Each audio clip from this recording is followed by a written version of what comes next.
Shornack, you were a poll challenger at the TCF Center here in Detroit, where all of the absentee ballots are counted. What can you tell me about the process that you observed in 2020? It was a shocking mess. What I observed is they were counting ballots that were illegitimate.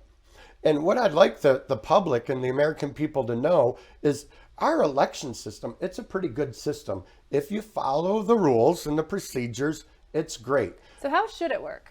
Well, how it should work is, for example, let's say your name is Jane Doe. You have to request to vote by absentee ballot. So you mail in a piece of paper that says Jane Doe on Main Street, and it's the election clerks that have to verify, yep, they're on the voter rolls, they're on the qualified voter file, and it's a legitimate person, matches up, and then they're gonna mail you back a ballot.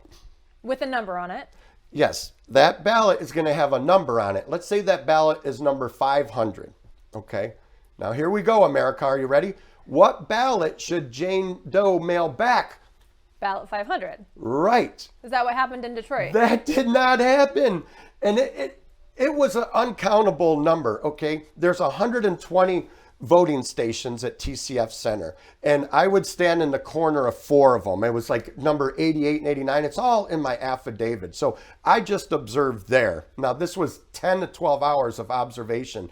And I would go to challenge, excuse me, that ballot number doesn't match, or that name doesn't match. Stay away from me, get away from me, COVID. And I'm like, I'm not close to you, you're approaching me. And they would block me from trying to see the computer screen and stuff. And I'm like, this is crazy. There was just a stack of paper and that they didn't match. And this lady would come around, she was cold as ice. Boy, was she a pro.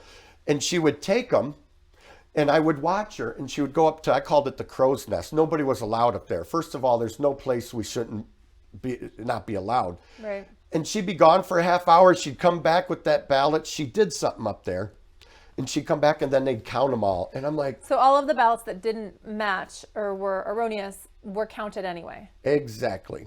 And it was, you know, after a while, you just get exhausted. You're like, oh my goodness. And I'm writing it down, and it was such a contrast from Royal Oak, where all of their poll workers had identification. Everybody got along. I came home at 11 o'clock on election night going, boy, President Trump didn't win in Royal Oak, but it was fair.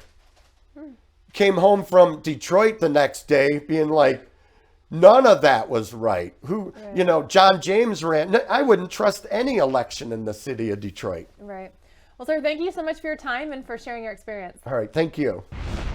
When we come back from the break, we will hear from Matt DePerno and Christina Caramo, both candidates for 2022.